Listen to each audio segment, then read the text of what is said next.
আমলের আদালত নয়, যে সাজানো মামলা এবং ফরমাইশি রায়ের মাধ্যমে আমাদের প্রিয় নেতা জামাত ইসলামের তৎকালীন মহামন্ত্র সেক্রেটারি জেনারেল বাংলাদেশের জাতীয় নেতা এটিএম আজহারুল ইসলামকে বন্দী করে রাখা হয়েছে। সেই মামলাটিও আওয়ামী দুঃশাসনের আমলের একটি সাজানো মামলা।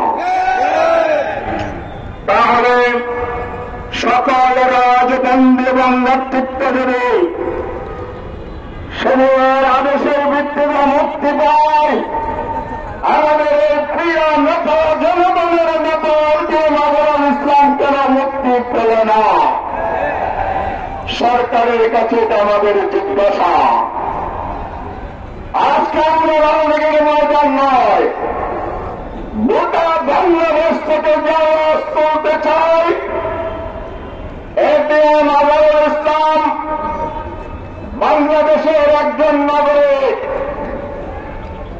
এই ছাত্র জীবনে ঢাকা বিশ্ববিদ্যালয় ইসলামের ছাত্র শিবিরের প্রথম সভাপতি ছিলেন। রাজধানীর মহানগরী জামাতের আমির ছিলেন। দীর্ঘ সময় রাজপথের আন্দোলনের নেতৃত্ব দিয়েছেন। বৈষম্যবিরোধী বাংলাদেশ, গণতান্ত্রিক বাংলাদেশ গড়ার জন্য বহুবার জেল কেটেছেন। এটিএম আজহারুল ইসলাম বাংলাদেশের সমাজ রাজনীতিতে যার অসংখ্য অবদান রয়েছে, তিনবার জাতীয় সংসদ নির্বাচন করেছেন রংপুর 2 আসন থেকে।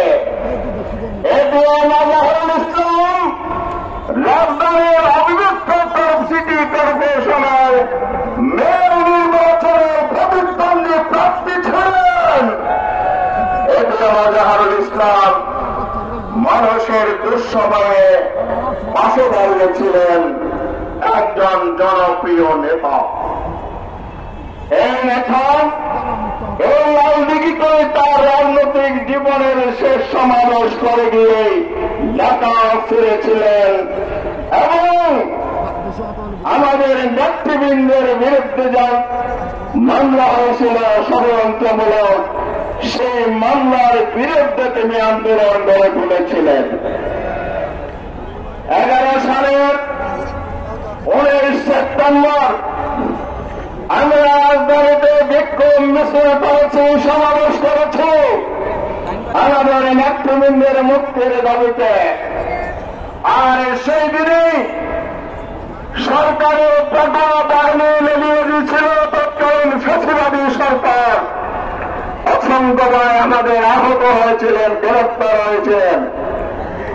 আর প্রতিবাদে 19 সেপ্টেম্বর সন্ধ্যার পরে এটিএম আজহারুল ইসলাম সাংবাদিক সম্মেলন করার পরে অফিস করছেন। সেই অবস্থায় তাকে পুনরুদ্ধ হয়েছে, অন্যায়ভাবে গ্রেফতার করা হয়েছে। আমরা সংগ্রাম আন্দোলন বিচারের আইনি সহযোগিতা নিয়ে 2012 সালে আজহারকে মুক্ত করেছিলাম, কিন্তু তিনি মুক্ত মানুষ হিসাবে নিজ বাসভবনে বসবাস করতে পারেন নাই। তার বাড়িঘর চতুর্দিকে পুলিশি পাহারা ছিল এবং সিসি ক্যামেরা স্থাপন করে পরিবার পরিজন থেকে বিচ্ছিন্ন করে রাখা হয়েছিল সেদিন। এক পর্যায়ে তাকে সেই 12 সালে তারা রুদ্ধ করে আজ পর্যন্ত বন্দিশালায় জিম্মি করে রাখা হয়েছে। আমাদের প্রশ্ন এখানেই, 13 বছরের অধিক কাল একজন মানুষ পরিবার, সমাজ, নেতা কর্মীদের থেকে বিচ্ছিন্ন কারারুদ্ধ অবস্থায় তিনি নিজের স্ত্রীকে হারিয়েছেন। বেলালে মুক্তি পেয়ে তিনি জানাজায় শরীক হয়েছিলেন, আপনারা জানেন।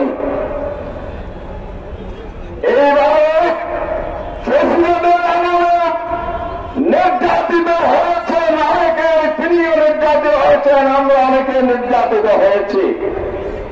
আজ প্রশ্ন হচ্ছে, দেশে কি এখন ফেসিবাদ আছে? ফেসিবাদ পালিয়ে গেছে। কিন্তু আমার ভাই জনতার কাতারে পরিবারের কাছে আজও আসতে পারেন নাই। আজকে জামাত ইসলামের উপর যেমন ফেসিবাদ জুলুম নির্যাতন করেছে, ফেসিবাদের বছরের পর জামাতের এই শীর্ষ নেতাকে নির্যাতন শিকার হতে হবে, এটা জাতি জানতে চায়।